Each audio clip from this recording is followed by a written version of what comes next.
Tapi untuk merasakan kehadiran yang punya nama Allah itu disebutkan di sini, lanahdiyannahum subulana. Kami akan hidayahkan mereka, akan ilhamkan kepada mereka banyak cara. Istilah pejuang subuh itu menurut saya adalah bagian dari lanahdiyannahum subulana. Dalam Al-Quran kalimatnya pakai la. La di sini bukan lam alif, tapi la yang berarti sungguh. Lalu ada kalimat di belakangnya pakai nun, nun taukid. Taukid artinya sungguh juga, berarti dua kali sungguhnya. Sungguh kami akan benar-benar menunjukinya. Jadi sudah dua kali jaminan. Tapi depannya apa? Jahadu, dia harus bermujahadah dulu. Oleh karena itu, untuk mencapai merasakan hadirnya Allah di dalam kehidupan kita, wajib bermujahadah. Makanannya kolbu itu hanya menyebut nama Allah. Nama Allah yang diajarkan Nabi banyak, tapi beliau memberikan ada kekhususan pada 99 nama. Orang yang membaca nama ini sebelum dia masuk surga yang hakiki, dia telah merasakan surga bau-baunya di dunia. Apa kata Nabi? Surga itu dapat dicium dari 500 am masirah, dari 500 tahun perjalanan.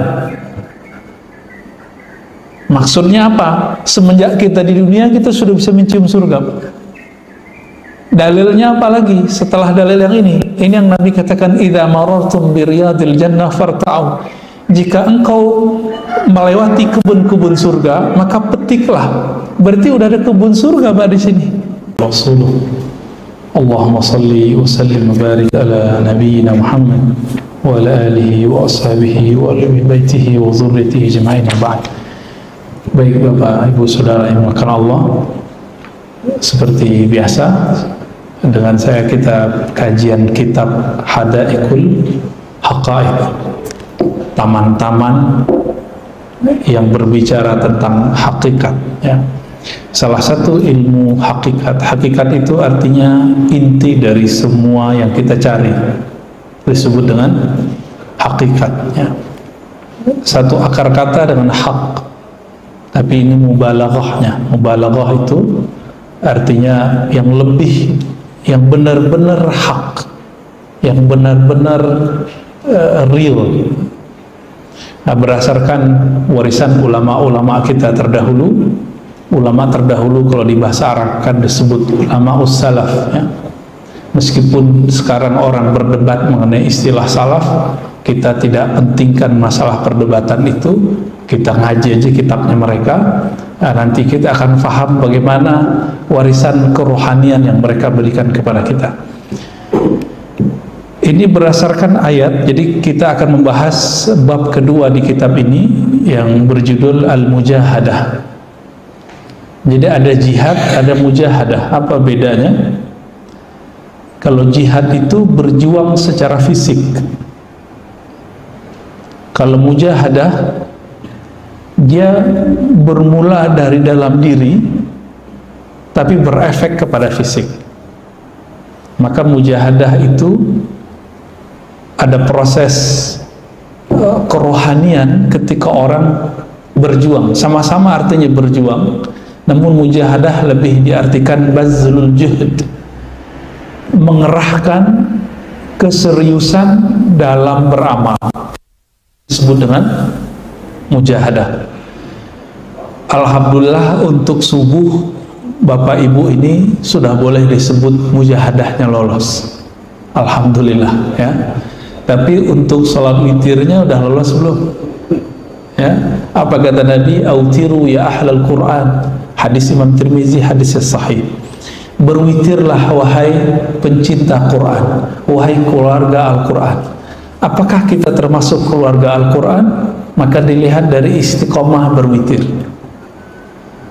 Maka salah satu ciri pencinta Al-Quran pasti dia salat witir.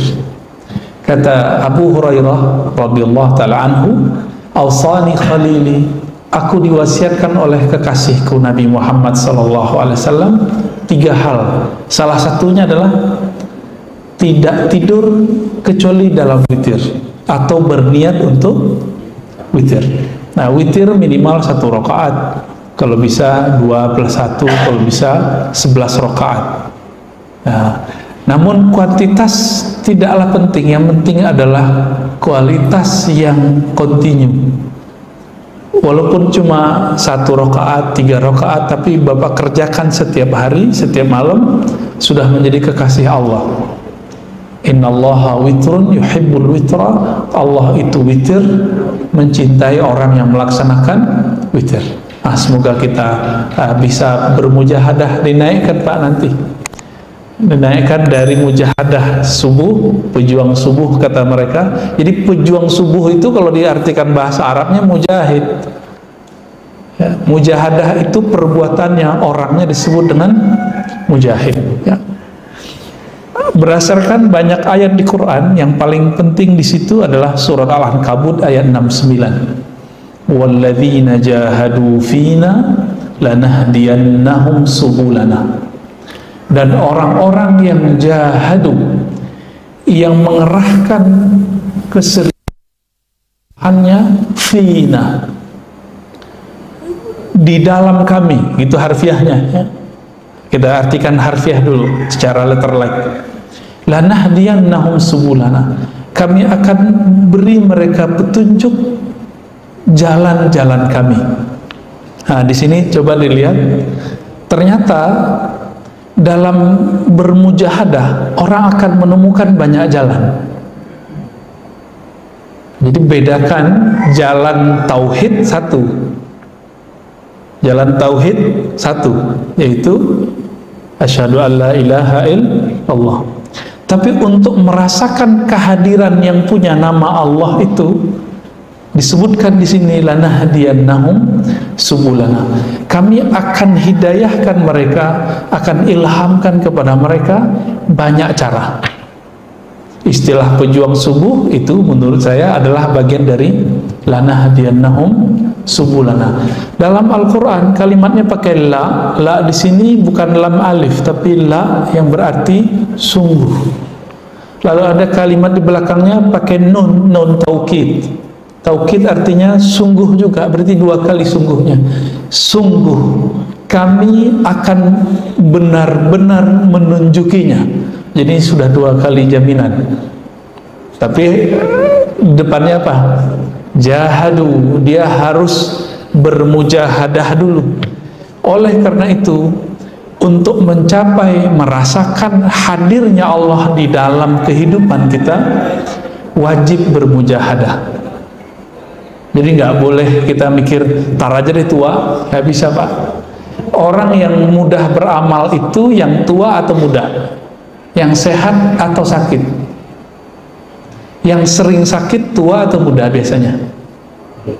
Tua. Maka mumpung masih muda Bapak Ibu, mumpung masih sanggup datang ke masjid, coba mujahadahnya ditambah, keseriusannya ditambah. Di dalam hadis Imam Bukhari, ketika para sahabat berbagai macam mendefinisikan jihad ya, apa kata Nabi? Al-mujahidu man jahada hawa. Hadis ini sahih. Mujahid hakiki itu yang berusaha bersungguh-sungguh melawan hawa. Apa arti hawa? Kecenderungan negatif yang ada dalam nafs. Nafs artinya jiwa. Jadi kita ini kalau nggak ada syaitan, bakat kita sudah buruk. Bakat dari siapa itu? Dari nafs. Maka Bapak coba lihat, awal ketemu orang kita udah mulai suuzon, bener nggak? Ketemu pertama, wah ini kayaknya orang aneh nih gitu. Ada bisikan-bisikan nafsiyah namanya, bisikan-bisikan dari dalam diri yang tidak baik. Mampukah kita kemudian menyampingkan itu? Ini berarti dia berhasil melawan hawanya.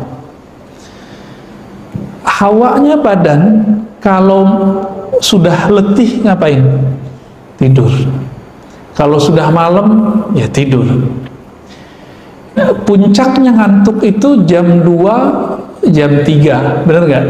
itu kalau kita bangun, walaupun misalnya buang air kecil, mohon maaf, kita pengen tidur lagi, saking dinginnya.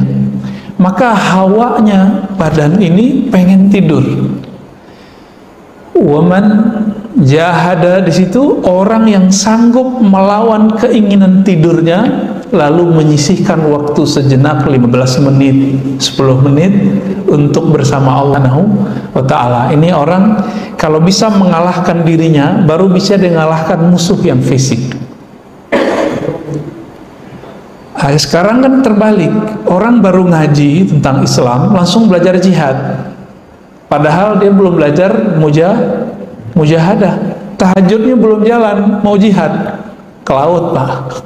Ya, orang belum istiqomah dalam berjamaah, belum istiqomah ngaji, terus diajak jihad, nanti mati konyol. Jihad melawan emosi. Ali bin Abi Thalib dalam riwayat yang sahih itu ketika bertarung itu beliau hampir nggak pernah kalah. Ketika beliau itu hendak mau menebas leher si musuh, beliau itu nunggu orangnya bersyahadat apa enggak. Ternyata orang itu meludahi Ali bin Abi Thalib. Awalnya beliau ingin menebas leher orang ini karena dia menghujat Allah. Tapi ketika orang ini meludahi Ali bin Abi Thalib, beliau merasa tersinggung, egonya kena. Tapi di situ beliau kemudian mampu melawan jihad hawanya. Kalau dia menebas orang ini karena tersinggung oleh ludahan, maka itu bukan jihad fisabilillah.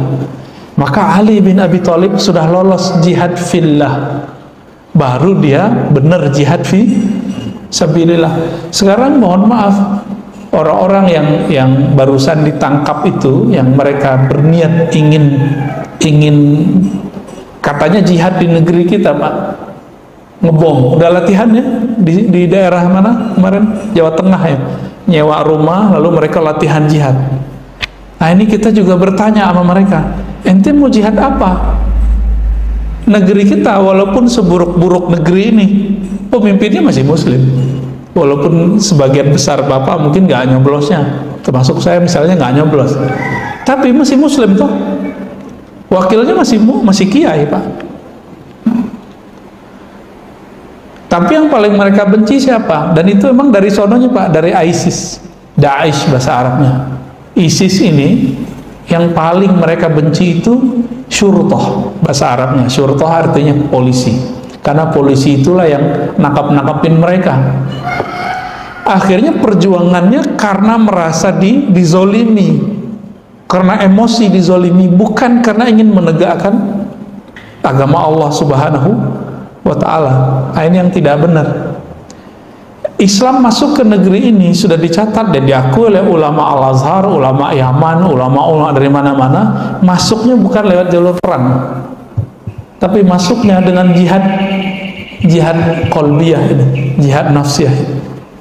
Jadi para ulama ketika masuk ke negeri kita, mereka nggak pakai pedang, Pak, tapi mereka mengalahkan egonya, berbaur dengan masyarakat, lambat laun Islam Indonesia tumbuh. Maka nggak usah khawatir, negeri kita Islamnya nggak akan cepat hilang. Kenapa? Karena masuknya nggak lewat perang, masuknya lewat budaya. Bapak cek semua budaya yang ada di negeri kita, itu pas dibuka ketemu ternyata ada dalilnya, tapi namanya sudah berubah. Nah, saya penelitiannya tentang itu lumayan lama ya, sampai kita kaget-kaget yang dulu kita anggap ini budaya Hindu ternyata hadis Nabi Sallallahu Alaihi Wasallam. Kembali ke sini. Jadi apa arti dari mujahadah? Mujahadah itu kesungguhan seorang hamba melawan dorongan dirinya untuk melakukan keburukan. Itu level 1 sebenarnya. Ada lagi jihad yang versi kedua, boleh dilakukan tapi dia kemudian mengurangi. Nah, ini jihad level 2, disebut jihadnya orang-orang yang wara. Ya, apa kata Nabi? La yablughul 'abdu tidaklah sampai seorang hamba, ya, kepada apa? Kepada ketakwaan, hatta yada'a, sehingga ia meninggalkan ma la ba'sa bih, hal-hal yang secara hukum halal. Kenapa?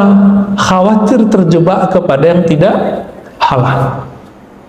Maka yang makruh-makruh itu ditinggalkan. Yang halal tapi menyebabkan kepada yang haram itu ditinggalkan. Nah, ini sudah naik level orangnya, jihadnya. Nah, disinilah muncul namanya jihad kalam.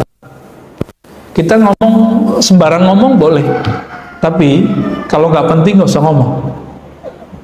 Di rumah kita mau makan nambah, boleh nggak Pak? Boleh ya? Tapi kalau mau jihad yang level 2 ini, kita kemudian berpuasa di saat orang nggak puasa, kita nggak nambah di saat orang nambah. Kita boleh aja tidur kapanpun, tapi kita kurangi tidurnya. Nah, ini sudah masuk bagian dari jihad level 2. Nah, di dalam kitab ini dikatakan bahwa jihad itu atau mujahadah itu dapat dibagi 2. Ada mujahadah orang awam. Orang awam, orang umum, kebanyakan kita itu mujahadahnya, perjuangan melawan dirinya itu lebih fokus kepada taufiyatul a'mal, menyempurnakan amal yang zahir. Nah, ini hati-hati Pak. Dari dulu kita di sini nih. Maka pertanyaan orang awam kepada gurunya, ustadznya selalu, ustadz bolehkah ini, bolehkah itu? Ustadz apa pahalanya melakukan ini? Ustadz apa dalilnya melakukan ini? Selalu begitu. Pahala, dosa, boleh, tidak boleh, sunnah, bid'ah, halal, haram. Ini pertanyaan orang awam. Tapi saya lihat sebagian bapak ibu ini sudah naik level rohaninya. Pertanyaannya bukan itu lagi. Bukan berarti pertanyaan yang tadi salah. Pertanyaan tadi benar untuk orang awam. Orang yang sudah berjuang melawan dirinya, kemudian dia ngaji, dia belajar, dia ingin menemukan kelezatan dalam ibadah, tapi nggak ketemu. Maka pertanyaannya bertambah. Ustadz, bagaimana caranya khusyuk? Nah, ini udah naik Pak levelnya. Sudah mulai begitu nggak Pak pertanyaannya? Udah mulai ya? Beneran? Kalau sudah mulai, berarti Bapak mujahadahnya sudah mulai naik. Karena mujahadah yang kedua ini disebut mujahadatul khawas. Latihan kesungguhan orang-orang yang khawas. Apa arti khawas? Orang-orang yang spesial di sisi Allah Subhanahu wa taala. Nah, disebutkan di sini mereka berjuang itu bukan sekedar menyempurnakan amal zahir, tapi tasfiyatul ahwal. Ya, mereka mulai menyempurnakan ahwal rohani. Jadi mereka sudah mulai sadar bahwa orang itu soleh bukan dari zahirnya, tapi dari batinnya. Anak kita takut tidak sholat karena ada sapu lidi mau kita pukulin sama dia atau rotan. Itu lebih baik atau anak kita dia tiba-tiba sadar, saya pengen sholat nih. Nah, mana yang lebih baik Pak? Yang sadar atau yang takut?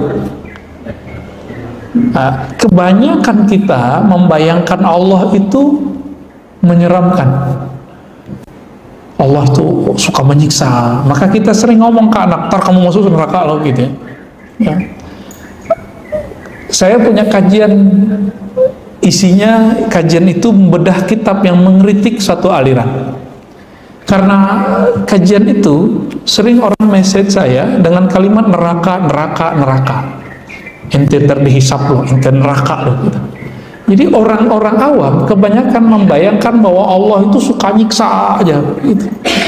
Padahal Bapak cek ya di Quran, Allah lebih sering menyebut Rahman Rahim atau Allah sebagai Zuntiqam.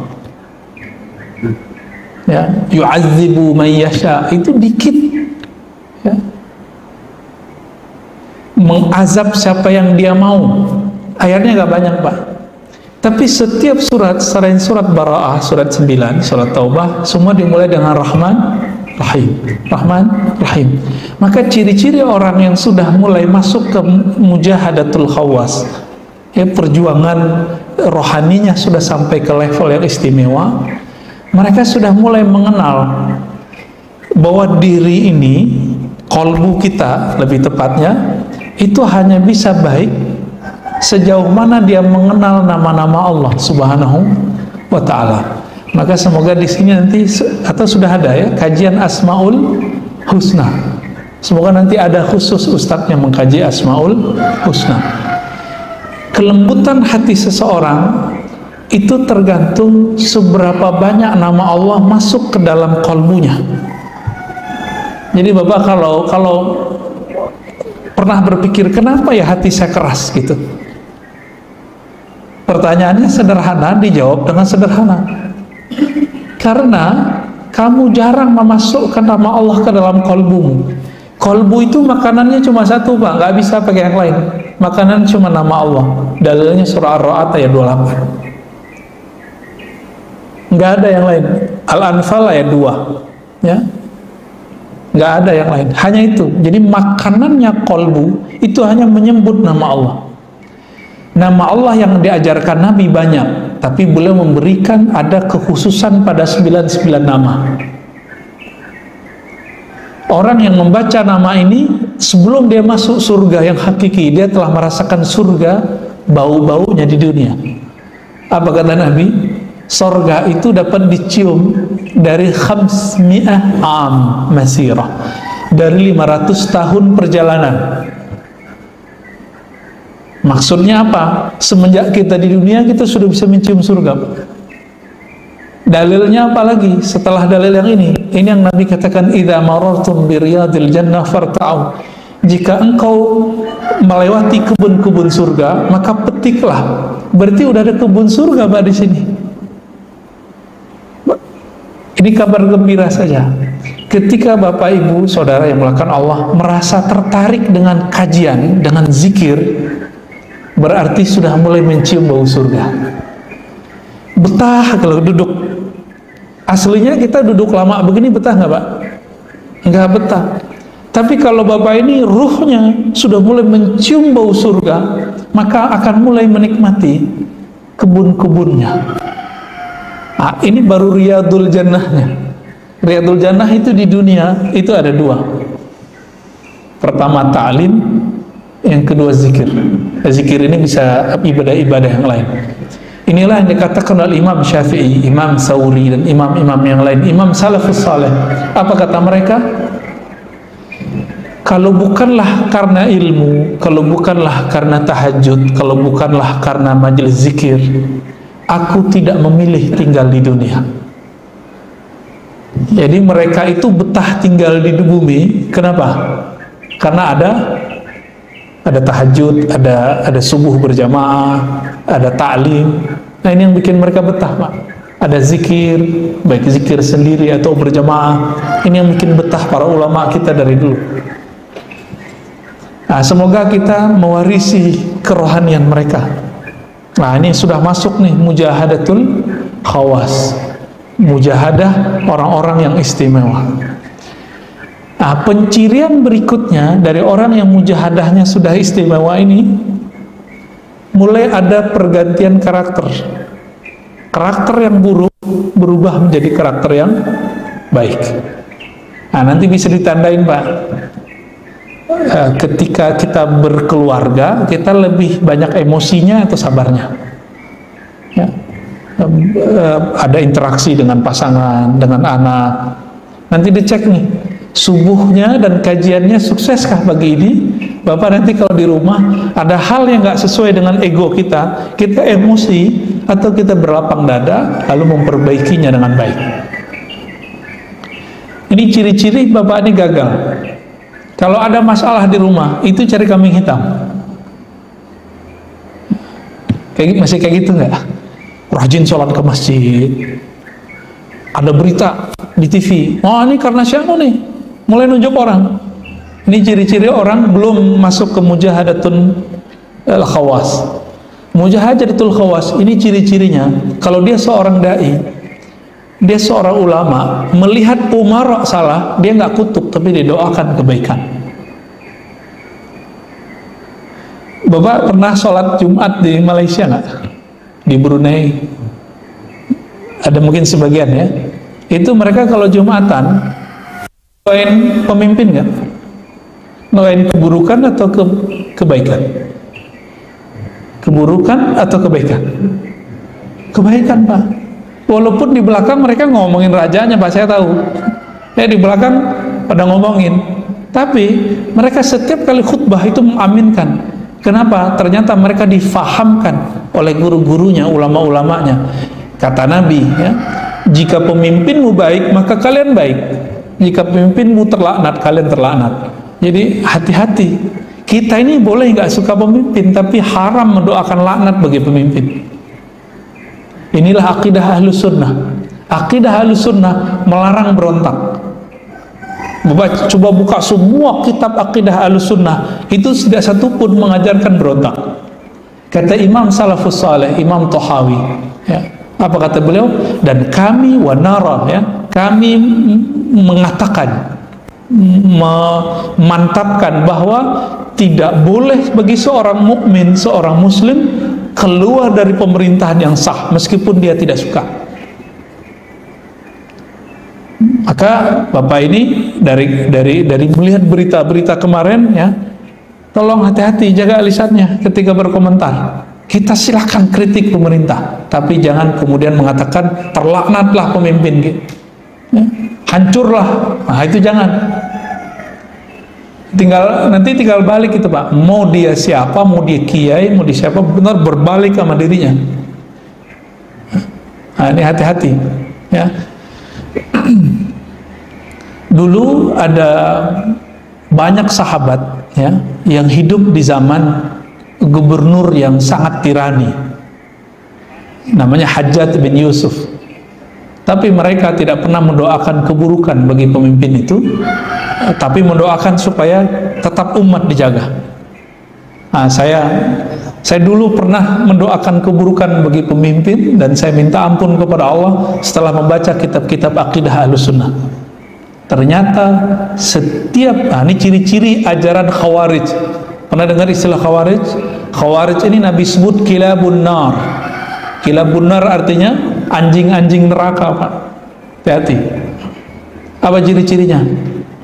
Suka memberontak. Suka memberontak, itu aja udah. Maka apapun alirannya, apapun pergerakannya, kalau sudah mulai masuk ke wilayah ini, itu harus di stop. Nah, alhamdulillah Allah selamatkan diri saya dan teman-teman kita. Akhirnya kita belajar akidah Ahlus Sunnah lagi. Ya, dulu pernah ikut yang begitu-gitu, Pak. Ya, gerakan-gerakan yang aneh-aneh itu. Saya nggak usah sebut nama gerakannya, ya. Baik.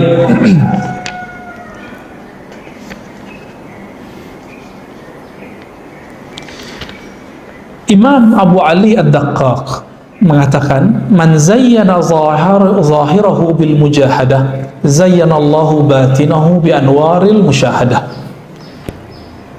Kenapa kita belum merasakan nur Allah itu tembus ke dalam kalbu? Ini jawabannya.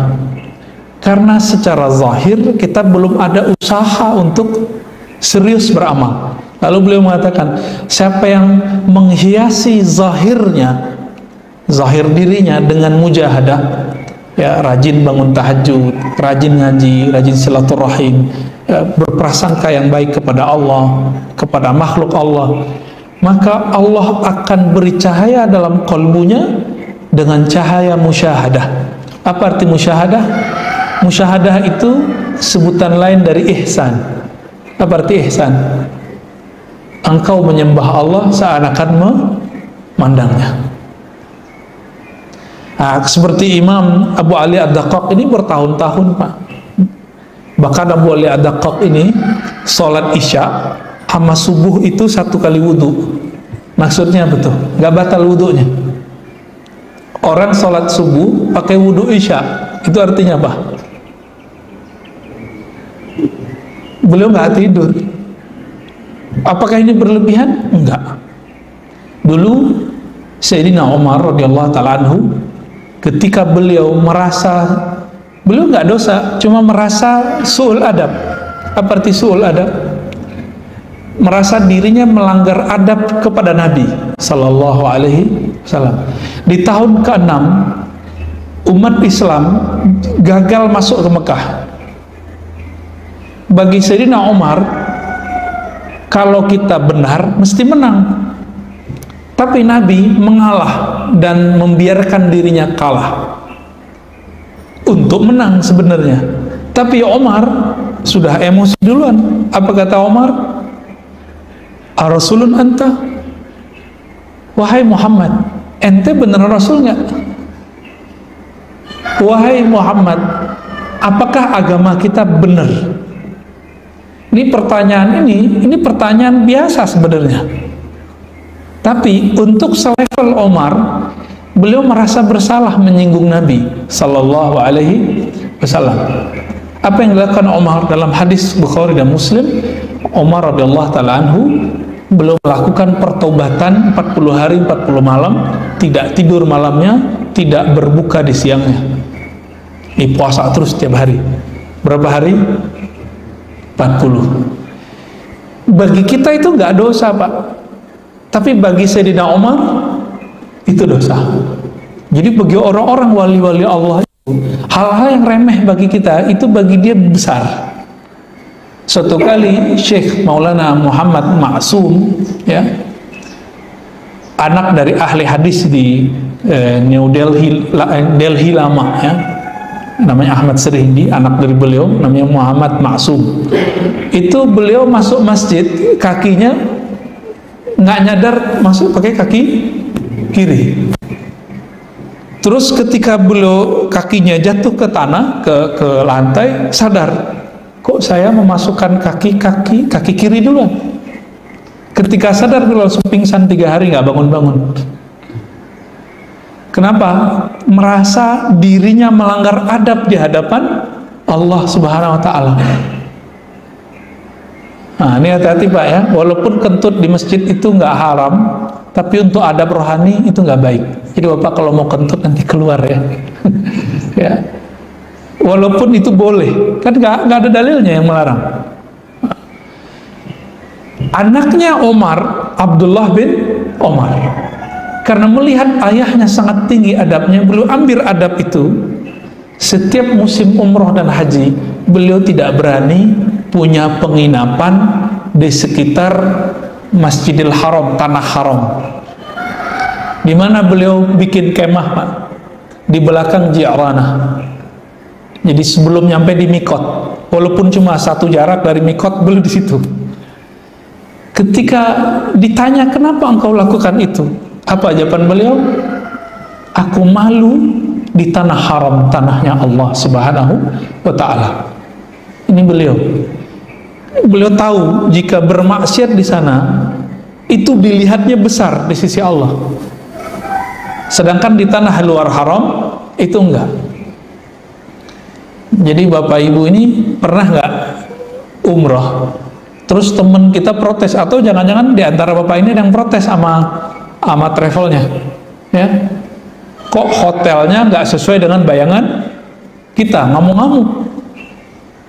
Nah, saya sering melihat, Pak, sering melihat. Saya bukan ustadz yang sering bawa jamaah, saya jadi jamaah terus. Tapi kita sering lihat ibu-ibu kayak bapak-bapak kayak dengan egonya kemudian mengatakan hotelnya begini doang, ngomong padahal depannya Masjidil Haram. Masih ada jarak sekitar 500 meter, itu pun bagi dia sudah jauh. Nah, ini orang-orang ini nggak bersyukur kepada Allah SWT. Seharusnya dia bayar dam rohani, dia bayar kafaroh sendiri, banyak-banyak sedekah, ya, kurangi tidur, banyakin khataman Quran. Tapi ternyata besok tambah parah lagi, besok tambah parah lagi. Nah, ini kita lihat. Nah, Bapak Saudara maka Allah, bagi ulama-ulama yang sudah sampai derajatnya sekasih Allah, adab yang tidak pas itu dianggap bagi mereka dosa. Nah, ini ciri-ciri Bapak ini sudah mulai menapaki jalan-jalan kewalian. Apa ciri-cirinya? menganggap hal yang ringan menurut orang awam itu berat bagi kita. Seperti Sayyidina Umar, itu beliau kemudian memberikan semacam denda bagi dirinya atau sanksi bagi dirinya jika beliau salah. Ya.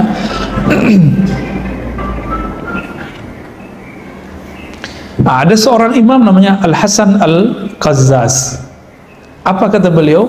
Buniyat hadhihi tariqatu ala salasati asya. Jalan kewalian itu dibangun secara zahir dengan 3 cara. Sederhana sebenarnya. Pertama, Allah ta'kula illa indal faqah. Engkau tidak makan kecuali ketika lapar. Kenapa? Dalilnya dalam hadis yang hasan, riwayat Imam Ibnu Majah. Apa kata beliau? Bahwa Nabi SAW bersabda, "Aksarun nas jaw'an yaumal qiyamah, aksaruhum syab'an fid dunya." Orang yang paling lama laparnya nanti di akhirat, itu orang yang paling banyak kenyangnya waktu di dunia. Maka Bapak Ibu yang suka makan enak, udah makan enak, tapi sisain ya 3 hari selama setiap bulan puasa, mau nggak? Biar nggak disebut orang yang paling banyak lapar di akhirat. Naikin Senin, Kamis. Kita niat ya, insya Allah semoga bisa mengamalkan itu. Amin ya rabbal alamin. Ya. Ada imam-imam tertentu mengikuti kualitas rohaninya Aisyah, yang mana Nabi melarang perbuatan itu, amal itu kepada beberapa sahabat, tapi dibolehkan untuk istri-istrinya dan sahabat-sahabat tertentu. Apa itu? Puasa setiap hari. Itu amalannya Aisyah. Tapi Nabi larang untuk sahabat tertentu. Jadi Nabi itu ternyata memberikan amalan, itu ada kurikulum-kurikulumnya. Dibolehkan ini, dilarang ini. Bapak masih ingat Abdullah bin Amr bin Al-As itu dilarang menghatamkan Quran kurang dari 3 hari. Tapi Utsman dari pagi sampai sore bisa 4 kali khatam, Pak. Berarti beda sahabat, beda tugas. Kita kebayang nggak, Pak? Dari pagi sampai sore 4 kali khatam. Udah kebayang belum? Saya belum kebayang. Tapi kalau 2 kali khatam saya udah pernah lihat ada orang melakukannya. Ada. Kalau 1 kali khatam udah terlalu banyak di Jawa. Pesantren-pesantren di Kudus, di Krapia, ya, Penandaran, pada mana namanya, yang daerah Jogja itu, ya. Itu anak-anak kecil biasa, Wonosobo. Kita kan kaget ngelihat di TV ada anak kecil hafiz. Kalau di sana tuh biasa, Pak. Anak-anak SD itu udah hafiz Quran 30 juz, bukan juz amma. Anak kita cuma hafal juz amma, kita kayaknya udah seneng, udah bukan main. Bapak kalau mau anaknya hafiz Quran, taruh ke sana. Ya, di sini banyak rumah-rumah tahfiz, tapi ya begitu-gitu aja, nggak ada yang serius. Ya, paling-paling SD itu cuma juz amma aja, atau paling cuma 5 juz. Di sana itu kondisinya memang membuat anak-anak itu jadi ahlul Quran. Mungkin ini salah satu rahasia kenapa Pulau Jawa ini kata orang banyak korupsinya, banyak maksiatnya, tapi juga banyak walinya, Pak. Ya, banyak kekasih-kekasih Allah di tanah Jawa. Mereka hafiz Quran mulai dari anak kecil sampai yang tua-tuanya, ya. Lalu yang kedua, ya, pilar dari jalan kewalian itu adalah secara zahir, ya, wala tanam illa 'indal ghalabah. Nah, ini berat nih bagi Bapak Ibu ini. Tidak tidur kecuali ketika sangat berat. Nah, saya lagi belajar itu, Pak. Malam ini baru tidur 1 jam kita, ya. Alhamdulillah nggak ada kerasa berat, ya. Sebelum saya datang ke sini, saya tidur dulu sekitar 1 jaman kurang lah, ya, karena bangun-bangun, ya. Apakah ada perasaan nggak nyaman di badan? Awal-awal ya kayak dunia ini kebalik, tapi lama-lama jadi biasa. Para sahabat Nabi, ternyata ada mereka yang cuma tidur sejam sehari, ada yang 3 jam sehari. Tapi jangan langsung dicobain, ntar, Pak, ya. Nanti tiba-tiba darah tinggi, ya. Bapak kalau kurang tidur, cek darahnya nanti dianggap darah tinggi sama dokter. Ini ada tahapannya, bertahap. Kurangi dulu 1 jam, Contohnya gini, Bapak tidur jam 10, bangun jam 4. Sekarang majuin bangunnya jam 3. Alarmnya dipasang berlapis-lapis biar bangun, Pak. Awal-awalnya ngantuk, nanti berangkat kerja ngantuk, tapi lama-lama kita akan merasakan nikmat. Oh, nikmat ya. Maksudnya apa? Ternyata nikmat di tubuh ini ada yang lebih dalam. Tubuh kita senangnya makan banyak, istirahat lama. Tapi roh kita maunya makan sedikit, tidurnya sedikit. Setiap kali Bapak ini mengurangi porsi makan, mengurangi porsi tidur, rohnya itu kayak girang. Semakin banyak kita makan, itu rohnya terpenjara oleh makanan. Nah, benarlah kata Nabi, ad-dunya sijnul mu'min. Dunia, nikmat-nikmatnya itu membuat penjara bagi seorang beriman. Ruh kita terpenjara Pak di situ. Dan yang ketiga, wala tatakallam illa inda darurah. Tidak berbicara kecuali penting. Maka nanti dilihat apa ciri-ciri berbicara penting. Idza a'jabakal kalam faskut. Jika kamu merasa kalammu menarik, diamlah. Jika kamu merasa, ya, kalau kita terjemahin tadi ya, iza ajabal kalam, jika kalammu merasa menarik, diam. Sebaliknya, jika merasa diam itu menarik, kita merasa kayak diri kita hebat kalau kita diam. Bapak harus mulai nyapa orang. Nih coba cek, ada 2 orang ketemu, tapi tetanggaan baru ketemu. Itu saling nunggu itu Pak, saling nunggu disapa, bener nggak? Ya, pengen duluan disapa.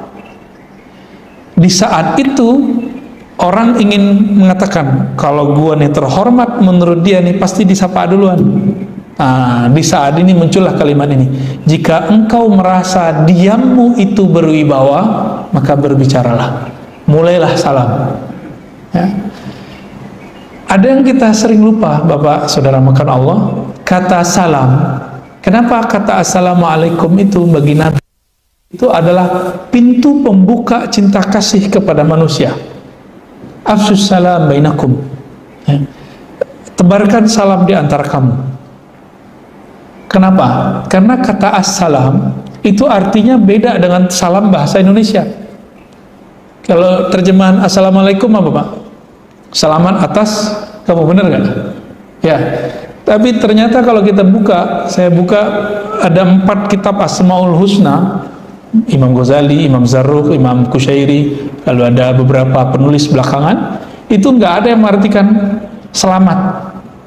Tapi kata assalam artinya terlepas dari aib dan keburukan dan kemudaratan, masuk ke situ.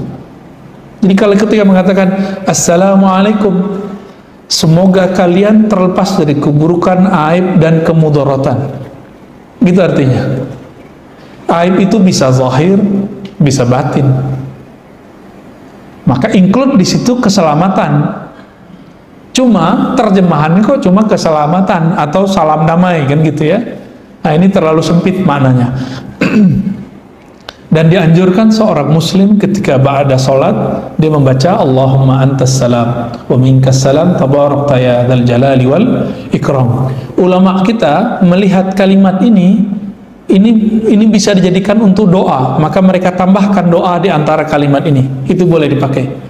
Gimana bacanya? Allahumma antas salam wa minkas salam wa ilaika, gitu ya. Ya'udus salam fahayyina, hidupkan kami dalam keselamatan, masukkan kami ke negeri sorga yang penuh assalam, kedamaian.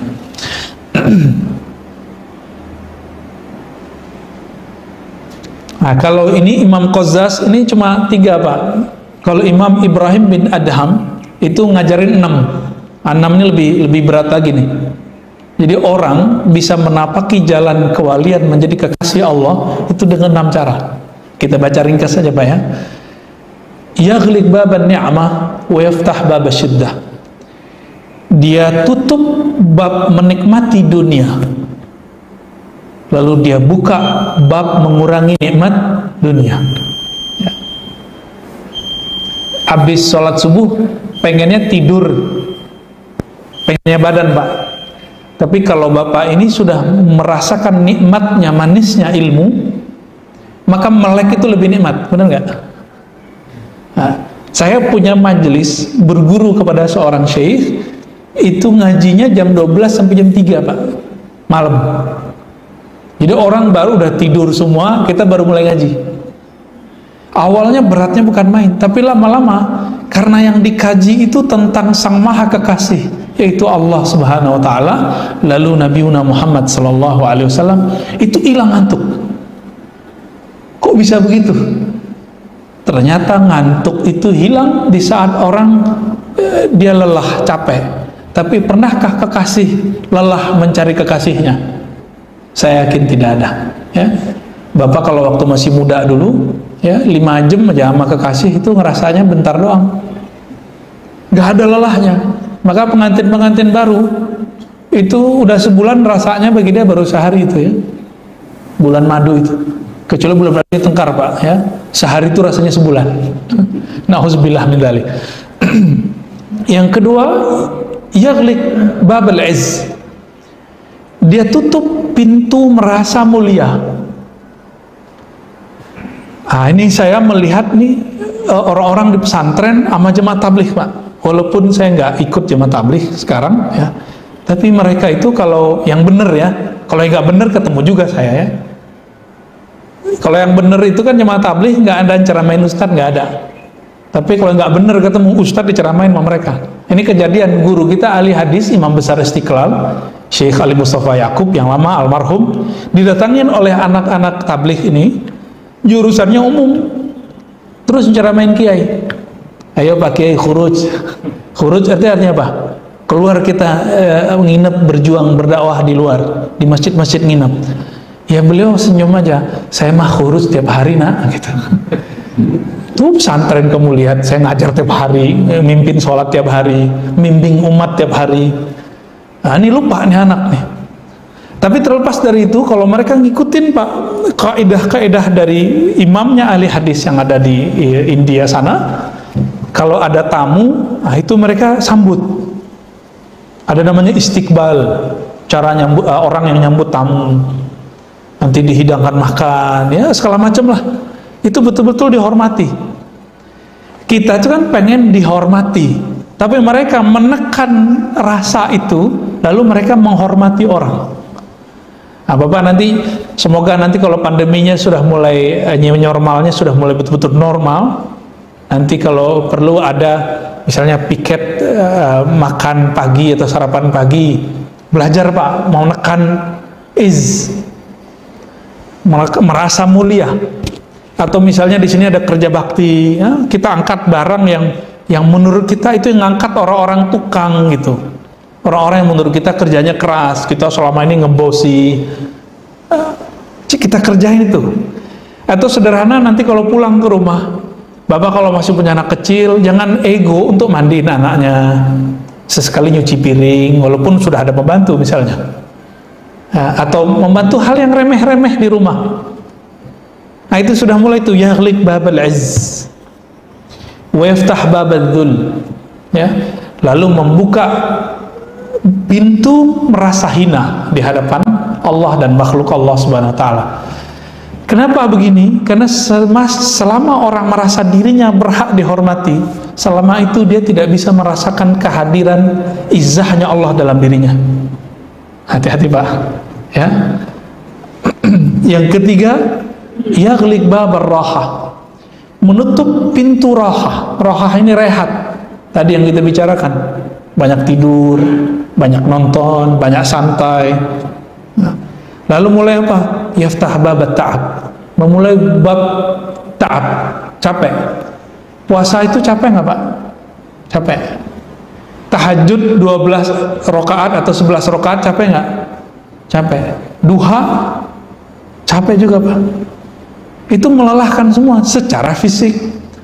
Tapi di saat orang sujud, itu rohnya itu bergembira, itu merasa merdeka. Semakin orang sering sujud, itu pikirannya itu terbuka Pak.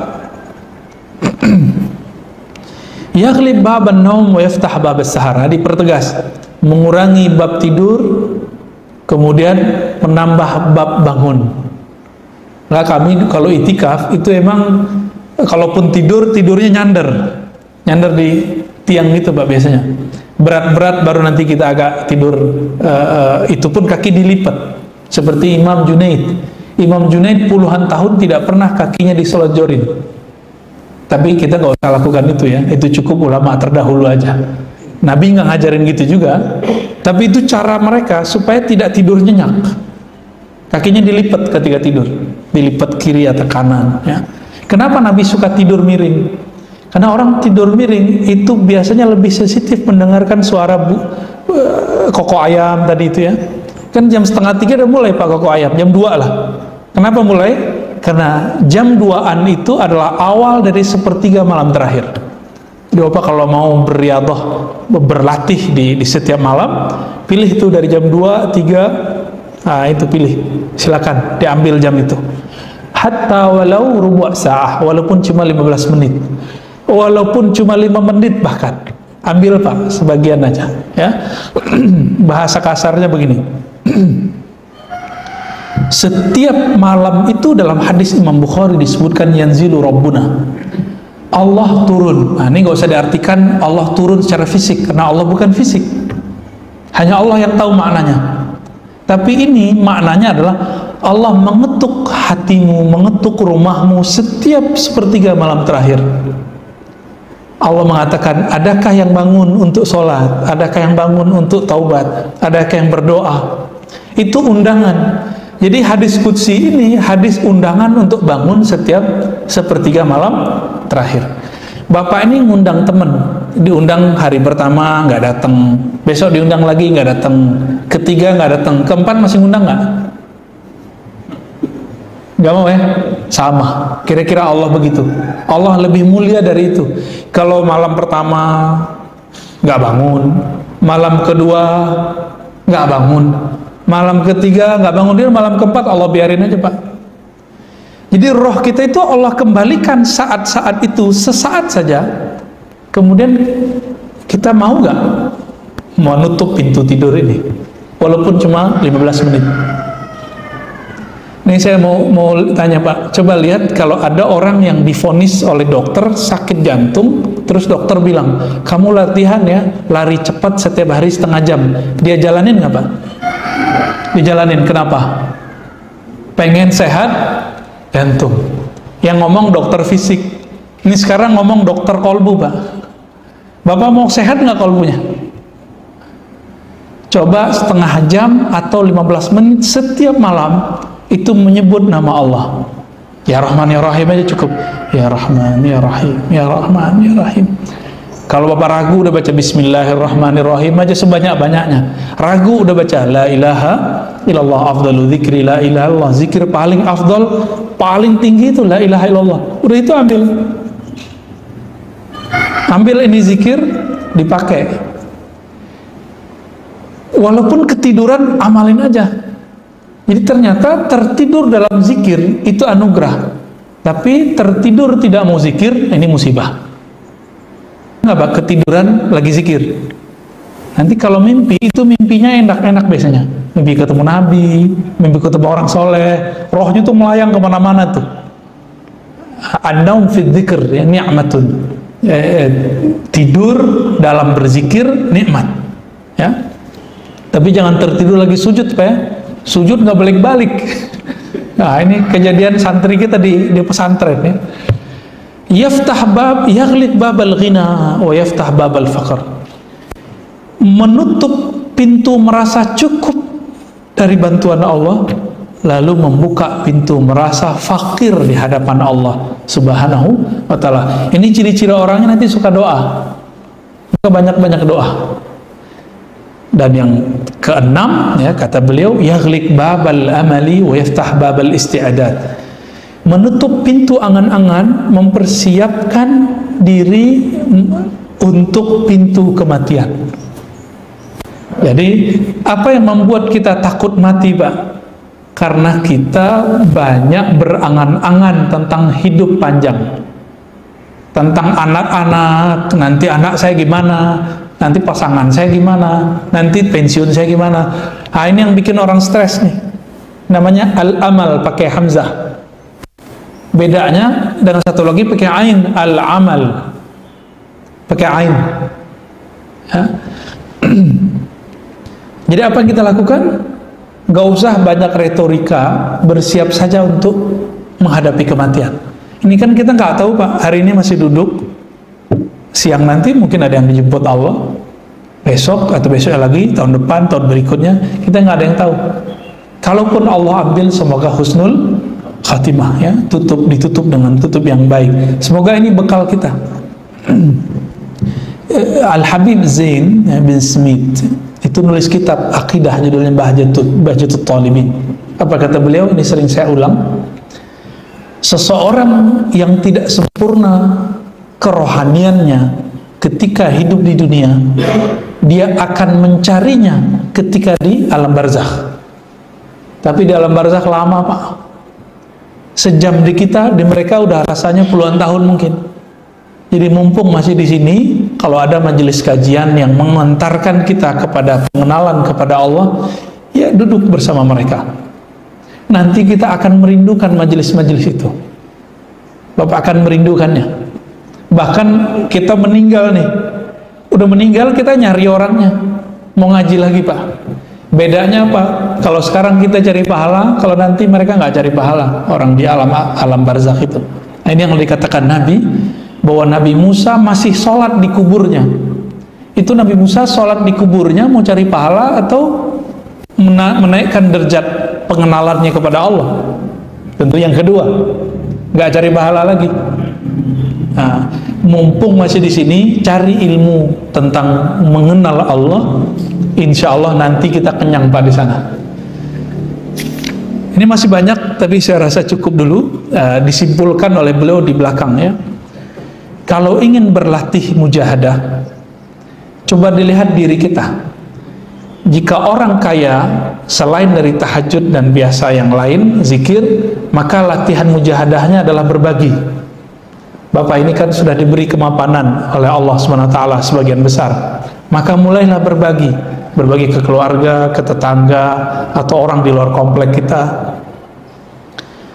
Orang-orang yang disebut di sini punya kemuliaan pemimpin, itu kan biasanya suka dilayani. Maka mujahadah dia adalah melayani. Ini mujahadahnya.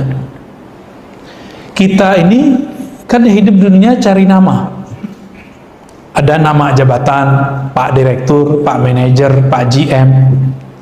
Ada yang gelar akademis, Doktor, Profesor, MA, SAG, Sarjana Alam Gaib, ya. Apalagi Pak, itu orang mau cari tambahan nama, mau di depan apa atau di belakang. Itu kita mau cari nama Pak. Atau ingin cari nama yang di depannya pakai H, Haji. Nah Bapak sekarang kalau mengenalkan diri ke orang, jangan pakai Pak Haji atau Pak Doktor. Saya Doktor Fulan, saya Direktur, saya Pak Haji. Jangan pakai itu lagi, sebut nama sendiri. Nah ini jihad mujahadah melawan ego. Kira-kira bisa nggak tuh? Bisa ya, harus bisa Pak. Ya, nanti dicek udah berhasil atau belum. Ketika orang tidak menyebut gelar kita, jabatan kita, kita merasa biasa aja, berarti Bapak sudah normal, sudah sehat kalbunya, ya. Tapi kalau nggak disebut embel-embel Pak Haji, Pak Doktor, Pak Direktur, Pak RT, Pak RW, apalagi Pak Ustadz, ya, atau apapun, berarti belum beres di kalbunya. Nabi Muhammad oleh orang Badui dipanggil apa? Ya Muhammad, nggak panggil ya Rasulullah. Marah beliau? Enggak. Beliau udah cukup, ya saya Muhammad, apa salahnya? Ya, terlahir dengan nama Muhammad. Jadi Nabi nggak tersinggung Pak dipanggil Muhammad oleh orang Badui. Kita kan sering tersinggung, siapa lu gitu ya, siapa kamu? Ini bagian dari mujahadah yang ringkas untuk zaman sekarang. Kalau Bapak masih riweuh, tidak sanggup mujahadah ngurangin tidur, coba di situ. Semoga kajian ini membuka mata hati kita bahwa di dunia ini salah satu PR kita adalah berjuang melawan ego kita, diri kita sendiri. Sallallahu alaihi Muhammad. Ada yang mau ditanyakan, Pak? Bapak Ibu sekalian, temanya sebenarnya menarik, tapi tidak populer sebenarnya. Karena menyangkut hawa nafsu sebenarnya. Tadi juga sebenarnya saya buat Bapak Ibu yang ingin ditanyakan, karena saya ada waktu sekitar 15-20 menit barangkali. Udah syuruk, Pak. Ya. Satu pertanyaan. Kalau Cukup ya? Oke, alhamdulillah. Ya. Udah mulai terang di luar sana. Kita meminta kepada Allah, semoga Allah memberikan kekuatan kepada kita semua, orang-orang yang hadir, untuk mampu bermujahadah. Amin ya rabbal alamin. Kita tutup dengan doa mahabbah dari Nabi SAW. Allahumma rizukna hubbak, ya Allah berikan kami cintamu. Allahumma ij'alna mimman ahbabtahu, ya Allah jadikan kami orang yang engkau cintai. Allahumma ja'al sayyiatina sayyiat man ahbabtah, ya Allah jadikan kami hambamu jika pun kami terjebak dosa, tapi engkau tetap mencintai dan menyayangi kami. Allahumma ja'al hasanatina hasanat man radita, ya Allah jika engkau berhidayah kami untuk taat, untuk ngaji, untuk berjamaah, maka jadikan semua kebaikan itu jalan mencapai keridhaanmu, jalan menapaki menjadi kekasihmu, menjadi wali-walimu. Allahumma rabbana atina fid dunya hasanah wa fil akhirati hasanah wa qina adzabannar. Beri kami kebahagiaan dunia akhirat zahir dan batin ya Allah. Wa sallallahu ala nabiyyina Muhammad walhamdulillah rabbil alamin. Subhanakallah.